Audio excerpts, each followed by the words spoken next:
बिस्मिल्लाहिर्रहमानिर्रहीम। अल्हम्दुलिल्लाहि रब्बिल आलमीन वस्सलातु वस्सलामु अला सय्यिदिल अंबियाइ वल मुरसलीन व अला आलिहि व अस्हाबिहि अजमाइन, अम्मा बाद। जी, बिस्मिल्लाहिर्रहमानिर्रहीम। वला यजूज़ु बैउल आबिक़ लिनहयि नबी अलैहिस्सलाम अन्हु व लिअन्नहु ला यक़दिरु अला तस्लीमिही। जी, इल्ला अन यबीअहु मिन रजुलिन ज़अम अन्नहु इंदहु लिअन्न अल-मनहिय बैउ आबिक़िल मुतलक़ व हुवा अन यकून आबिक़न फ़ी हक़्क़िल मुतआक़िदैन व हाज़ा गैरु आबिक़िन फ़ी हक़्क़िल मुश्तरी व लिअन्नहु इज़ा कान इंदल मुश्तरी इंतफ़ल इज्ज़ु अन तस्लीम व हुवा अल-मानिअ। बस।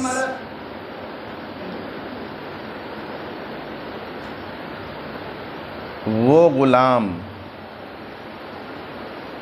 जो अपने आका के पास से भाग चुका हो, उसको अरबी में अब्दे आबिक कहते हैं, यानी मफरूर ग़ुलाम। अगर किसी मौला ने अपने मफरूर ग़ुलाम को बेचा तो उसकी बै फासिद होगी, इसलिए कि रसूलुल्लाह सल्लल्लाहु अलैहि वसल्लम ने इससे मना फरमाया, और इसलिए कि वो उस मफरूर ग़ुलाम को फ़िलहाल मुश्तरी के सुपुर्द करने पर क़ादिर नहीं है, और गैर मक़दूर तस्लीम चीज़ को बेचना फासिद है। अलबत्ता अगर कोई आदमी ये दावा करे कि मफरूर ग़ुलाम मेरे पास है, मेरे कब्ज़े में है, लिहाजा उसके मौला ने वो मफरूर ग़ुलाम उसी के हाथ से बेच दिया और उसने ख़रीद लिया, तो अब ये बै जायज़ होगी, क्योंकि हदीस शरीफ में मुतलक आबिक को बेचने से मना किया है और मुतलक को कामिल पर महमूल किया जाता है। लिहाजा मुतलक आबिक का मिस्दाक वो ग़ुलाम होगा जो मुताक़िदैन के हक़ में मफरूर हो, और ये बाए के हक़ में तो मफरूर है, मुश्तरी के हक़ में मफरूर नहीं है, बल्कि उसके पास मक़बूज़ है। इसलिए ये हदीस शरीफ की नहीं का मिस्दाक नहीं होगा, लिहाजा उसकी बै मनही अन्हो नहीं होगी। और इसलिए कि इस बै से माने इज्ज़ अनी तस्लीम था, उसको फ़िलहाल सपुर्द करने से बाए का आजिज़ होना, और ये माने इस सूरत में मौजूद नहीं है, क्योंकि वो तो पहले ही से मुश्तरी के सपुर्द हो चुका है, और जब माने जवाज़ मुंतफ़ी हो गया तो वो बै जायज़ हो जाएगी। ये मसला इस इबारत में मुसन्निफ़ रहमतुल्लाह अलैह ने बयान फरमाया। वला यजूज़ु बैउल आबिक़, मफरूर ग़ुलाम की बै जायज़ नहीं है, यानी फासिद है, क्योंकि नबी अकरम सल्लल्लाहु अलैहि वसल्लम ने इससे मना फरमाया, और इसलिए कि बाए फ़िलहाल उसको सपुर्द करने पर क़ादिर नहीं है, मगर ये कि उस ग़ुलाम को ऐसे आदमी से बेचे जो ये दावा कर रहा हो कि वो मफरूर ग़ुलाम उसी के पास है, इसलिए कि मनही अन्हो मुतलक आबिक ग़ुलाम की बै है, और वो मुतलक आबिक ग़ुलाम ये है कि वो मफरूर हो, आबिक हो मुताक़िदैन के हक़ में, और ये आबिक नहीं है मुश्तरी के हक़ में, क्योंकि उसके पास मक़बूज़ है, मौजूद है, लिहाजा ये नहीं का मिस्दाक नहीं होगा, मनही अन्हो नहीं होगा। और इसलिए कि जब वो मुश्तरी के पास मौजूद है तो इज्ज़ आनी तस्लीम जो कि मानिअ था वो मुंतफ़ी हो गया, और जब मानिअ मुंतफ़ी हो गया तो ये बै जायज़ हो गई। जी,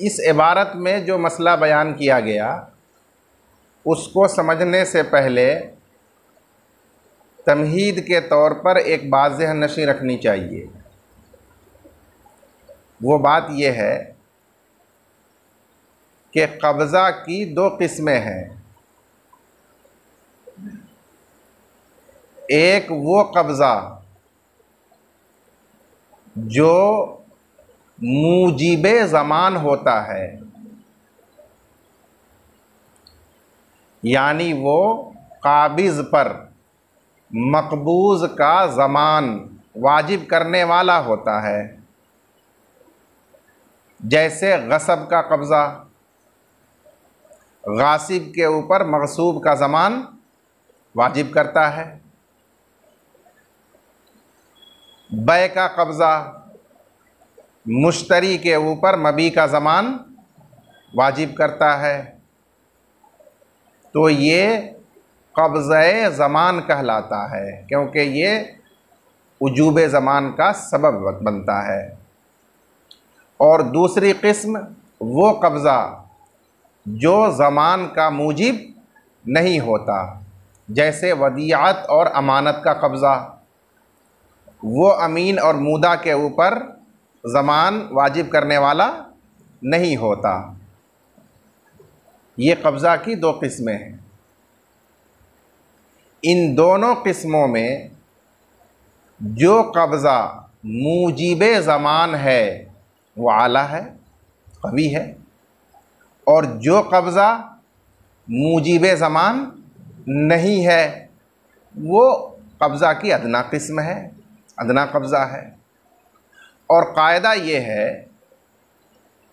कि एक मुसावी चीज़ दूसरी मुसावी चीज़ के कायम मकाम हो जाती है, या आला चीज़ बदर्जे औला अदना के कायम मकाम हो सकती है, लेकिन अदना आला के कायम मकाम नहीं हो सकता। ये माकूल उसूल है, कायदा है। अब उसके बाद यहाँ जो मसला ज़िक्र किया गया है उसको समझना चाहिए कि मफरूर ग़ुलाम पर मुश्तरी ने जो कब्ज़ा कर रखा है अपने पास, उसको रोक रखा है, वो दो हाल से खाली नहीं। या तो उसने कब्ज़ा किया होगा मालिक को पहुंचाने के लिए, और उस पर कब्ज़ा के वक्त उसने गवाह भी बनाया होगा कि मैं इसलिए कब्ज़ा कर रहा हूं ताकि इसको इसके मालिक तक पहुंचा दूं। तो इस सूरत में वो ग़ुलाम उसके पास अमानत है और उसका कब्ज़ा कब्ज़े अमानत है, जो अदना कब्ज़ा है। अब ये कब्ज़ा बै के कब्ज़ा के कायम मकाम नहीं हो सकता, क्योंकि बै का कब्ज़ा तो आला कब्ज़ा है मूजिबे ज़मान, और ये अमानत का कब्ज़ा अदना कब्ज़ा है जो मूजिबे ज़मान नहीं है।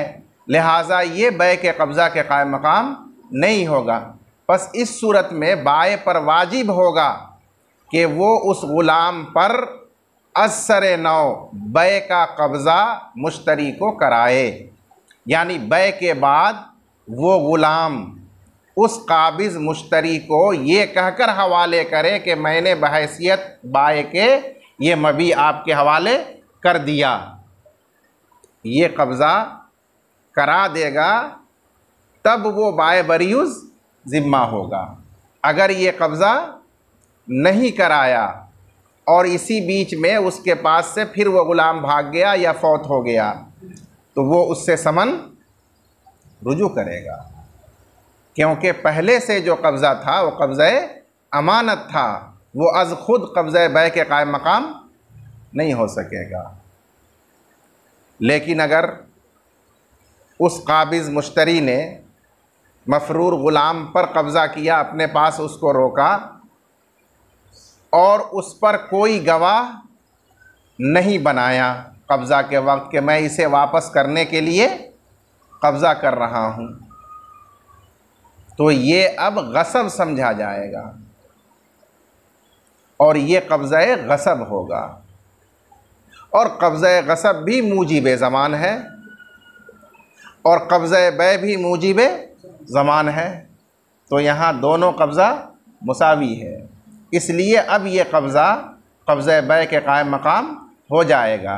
इसलिए यहाँ नए सिरे से बाय को कब्ज़ा कराना ज़रूरी नहीं है। लिहाजा उस सूरत में अगर बै मुकम्मल होने के बाद वो फिर भाग जाए या फौत हो जाए तो वो रुजू भी समन नहीं कर सकता। बात समझ में आई? सुम्मा ला यसीरु काबिज़न बेमुजर्रदिल अक़्द इज़ा कान फ़ी यदिही व कान अशहद इंद अख़्ज़िही। फिर वो मुश्तरी काबिज़ महज अक़्द की वजह से काबिज़ नहीं होगा, बै का कब्ज़ा करने वाला नहीं होगा, जबकि वो ग़ुलाम उसके कब्ज़े में हो और उसने गवाह बनाया हो उसको पकड़ते वक्त। लिअन्नहु अमानतुन इंदहु, इसलिए कि ये ग़ुलाम उसके पास अमानत है। व कब्ज़ुल अमानती ला यनूबु अन कब्ज़िल बैई, और अमानत का कब्ज़ा बै के कब्ज़ा के कायम मकाम नहीं होता है। इसलिए महज अक़्द से बै के कब्ज़ा के कायम मकाम होते हुए ये कब्ज़ा अमानत का काफ़ी नहीं होगा, बल्कि बाय पर वाजिब होगा कि वो बै के बाद मिन जदीद नए सिरे से उस ग़ुलाम को हवाले करते हुए कहे कि मैंने बहैसियत बाय ये आपको हवाले किया, तब ये बै का कब्ज़ा होगा। वलौ कान लम युशहिद, और अगर पकड़ते वक्त उसने गवाह न बनाया हो तो यजिब अन यसीर काबिज़न, तो वाजिब है कि महज अक़्द से ही वो काबिज़ हो जाए बै के कब्ज़ा के साथ।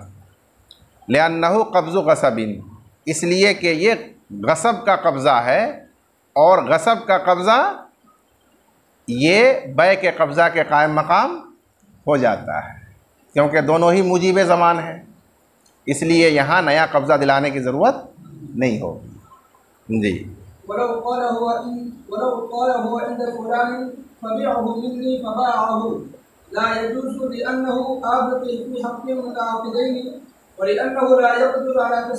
बस ये इस मसले की तीसरी सूरत है कि मसलन तनवीर ने आकर मौला अल्ताफ़ को बताया कि आपका मफरूर ग़ुलाम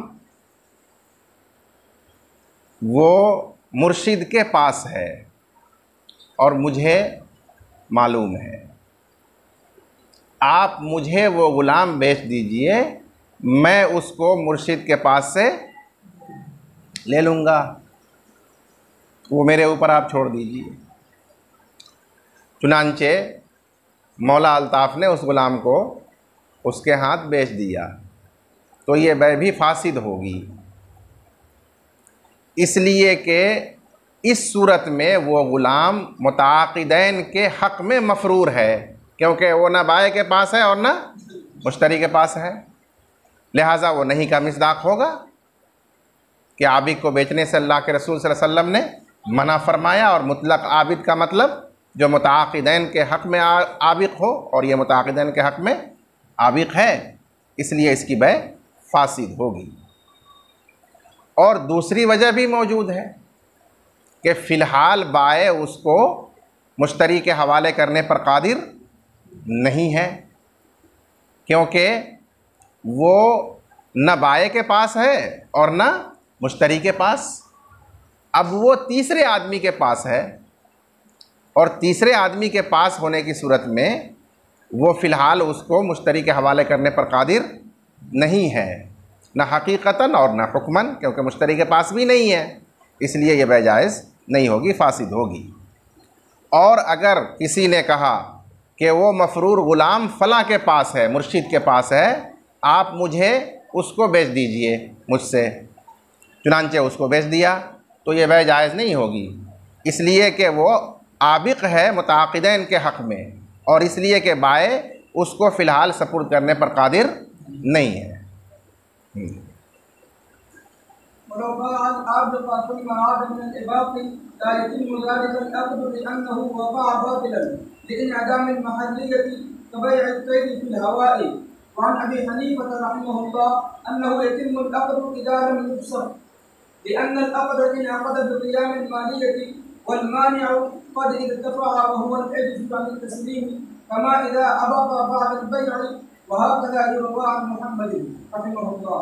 इस इबारत में मसले की चौथी सूरत बयान की गई। उस चौथी सूरत को समझने से पहले आपको तमहीदी तौर पर यह ज़हन नशी रखना चाहिए कि मफरूर ग़ुलाम की बै बातिल है या फासिद है। मैंने जैसा कि आपके सामने ऊपर अर्ज़ किया कि ये फासिद है, क्योंकि जो मबी गैर मक़दूरुत तस्लीम हो तो उसकी बै फासिद ही होती है, यही असह कौल है। लेकिन बाज़ मशाइख के नज़दीक ये बै बातिल है, इसलिए कि जब वो ग़ुलाम मफरूर है तो महल्ले बै मादूम है, मौजूद नहीं है, और मादूम की बै बातिल होती है, लिहाजा इसकी बै बातिल है। अब आप दूसरा कायदा समझिए कि बै बातिल आइंदा किसी भी सूरत में जायज़ नहीं हो सकती, क्योंकि बै बातिल तो कल अदम होती है, इसलिए आइंदा उसके जवाज़ की कोई सूरत मुमकिन नहीं है। लेकिन बै फासिद किसी माने की वजह से होती है, लिहाजा फ़साद के अपने महल में साबित होने से पहले अगर उस माने को दूर कर दिया जाए जो मुफसिद है, वजह फ़साद है, तो फिर वो फासिद सही हो जाएगी, जायज़ हो जाएगी। यह है कायदा। अब यहाँ का जो मसला है वो समझिए कि एक शख्स ने मफरूर ग़ुलाम को बेचा था और अभी उस बै के मामले में काजी की तरफ से फस्ख का फ़ैसला नहीं हुआ था कि इसी दरमियान वो मफरूर ग़ुलाम दस्तयाब हो गया, वापस मिल गया, चुनांचे बाय ने उसको मुश्तरी के हवाले कर दिया, तो क्या ये बै अब जायज़ हो जाएगी या नहीं होगी? तो इसमें इख्तलाफ है मशाइख का। बाज़ मशाइख ने फरमाया कि ये बै चूँकि बातिल वाक़े हुई थी, क्योंकि महल्ले बै मादूम था और बातिल आइंदा जायज़ नहीं हो सकता, इसलिए ये बै जायज़ नहीं होगी। असरे नौ उसके दस्तयाब होने के बाद फिर उस मुश्तरी से अक़्द करना होगा। और दूसरे मशाइख ने फरमाया कि असर नौ अक़्द करने की कोई ज़रूरत नहीं है, क्योंकि जो बै पहले हुई थी वो फासिद थी, क्योंकि वो मबी माले मुतक़व्वम ममलूक था, लेकिन फ़िलहाल वो आजिज़ था बाय उसको सपुर्द करने से, गैर मक़दूर तस्लीम था। इस माने की वजह से वो बै फासिद थी और वो माने मुफसिद दूर हो गया फ़साद के तकर्रुर से पहले, इसलिए अब वो बै जायज़ हो जाएगी। हाँ, काजी ने फस्ख का फ़ैसला कर दिया तो अब फ़साद अपने महल में साबित हो गया, अब उसके बाद वो दस्तयाब हो तो बै जायज़ नहीं हो पाए। हमारे मुसन्निफ़ ने इसी दूसरे कौल को तरजीह दी और फरमाया कि इसी तरह इमाम मोहम्मद रहमतुल्लाह अलैह से मनक़ूल है, और उसकी नज़ीर भी बयान फरमाई कि जैसे किसी ने अपने मौजूद ग़ुलाम को बेचा, बेचते वक्त वो मौजूद था, लेकिन हवाले करने से पहले वो मफरूर हो गया, भाग गया, तो अब फासिद हो गई।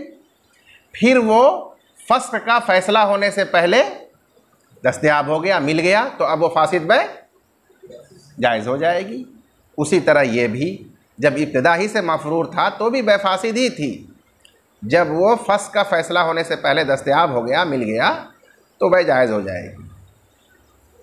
वलौ बाअल आबिका सुम्मा आद मिनल इबाक, और अगर किसी ने मफरूर ग़ुलाम को बेचा फिर वो फ़रार से वापस लौट आया, यानी फ़स्ख का फ़ैसला होने से पहले, तो वो अक़्द मुकम्मल नहीं होगा, यानी सही नहीं होगा, इसलिए कि वो बातिल वाक़े हुआ महल के मादूम होने की वजह से।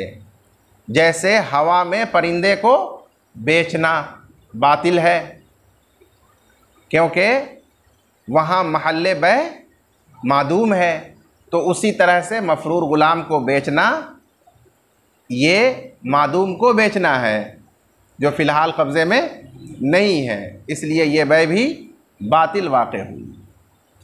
इसका जवाब ये दिया जाएगा कि दोनों में बैयिन फ़र्क है। जो परिंदे में, हवा में जो परिंदा है वो तो गैर ममलूक है, क्योंकि अख़ज़ से क़बल उसका कोई मालिक नहीं, आज़ाद है, और आज़ाद गैर ममलूक की बैह तो बातिल होती ही है। लेकिन ये जो मफरूर ग़ुलाम है ये तो अब्दे ममलूक है, लिहाजा ममलूक की बैह तो सही हो जाएगी, लेकिन एक माने है वहाँ पर कि वो तस्लीम से बाए आजिज़ है, तो उसकी वजह से फासिद होता है।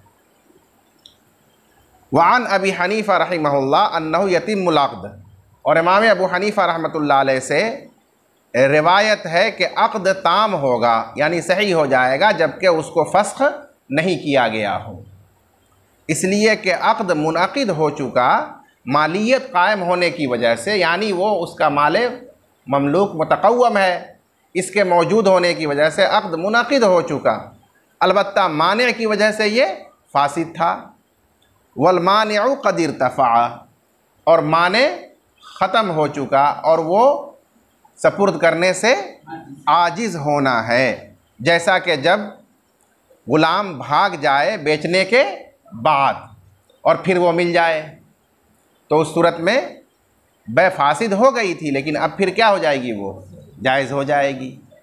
वहा कज़ा युरवान मुहम्मदिन रहिमहुल्लाह, और जिस तरह ये कौल इमाम अबू हनीफ़ा रहमतुल्लाह अलैह से मरवी है, इसी तरह ये कौल इमाम मुहम्मद रहमतुल्लाह अलैह से भी मरवी है। बस।